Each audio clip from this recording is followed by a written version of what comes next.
18ই জুলাই যে আমার গুলি লাগে, সেই গুলির দাগ এখন আমার কপালে আছে।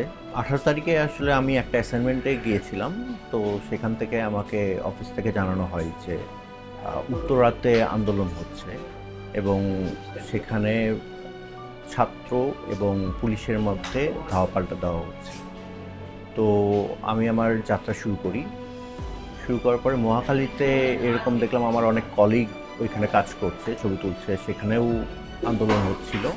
তো সেখানেও আমি কভার করে ওই সময়ে আমার কলিগদের সাথে কথা হচ্ছিল। তারা বলছিল যে উত্তরের অবস্থা আসলে খুবই মারাত্মক খারাপ এবং সেইখানে যেতে জীবনের ঝুঁকি আছে। তো আমাকে যেহেতু অফিস থেকে এটা সাইন করেছে আর পেশাদারিত্বর জায়গা থেকে আমার মনে হয়েছে যে ওই জায়গাটাতে যাওয়াটা আমার দরকার এবং আমি গেলাম, যাওয়া শুরু করলাম। সেখানে দেখলাম যে রাস্তার মধ্যে অনেক আন্দোলনকারী বা পুলিশ সবাই আমাকে বাধা দিচ্ছিল যাওয়ার জন্য।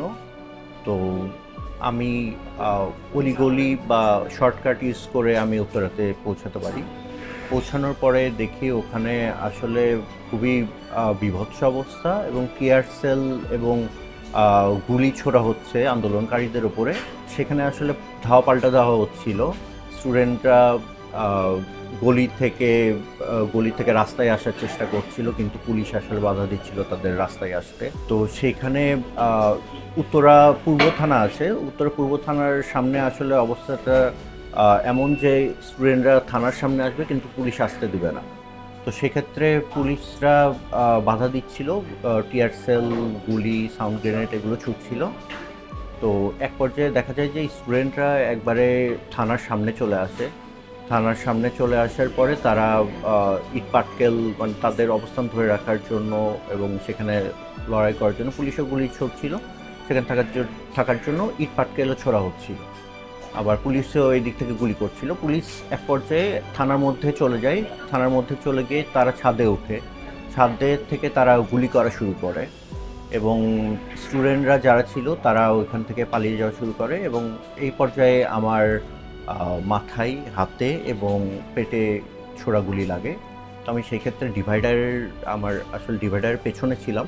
তো ওখানে আমি একবারে বসে পড়ে সেখান থেকে যখন দেখলাম যে পুলিশ গুলি ছোড়া বন্ধ করেছে, সেখান থেকে আমি পালিয়ে আসি আর কি।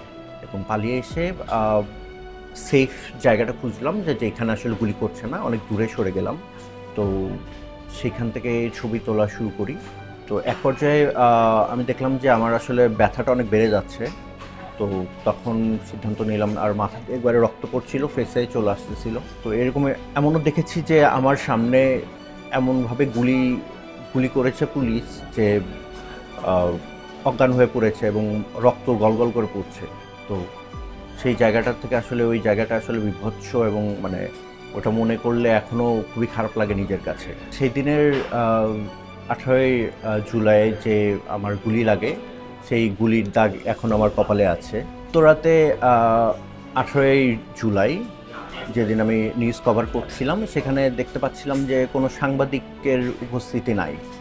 তো সেই ক্ষেত্রে গুলি লাগার পরেও আমার কাছে মনে হয়েছে যে আমি তো এটা সহ্য করতে পারছি এবং এখানে আমার থাকাটা দরকার, কারণ পেশাদারিত্বর জায়গাটা থেকে, কারণ ওইখানে কোনো সাংবাদিক নাই, কি হচ্ছে সেই জিনিসটাও জানানোর কেউ নাই।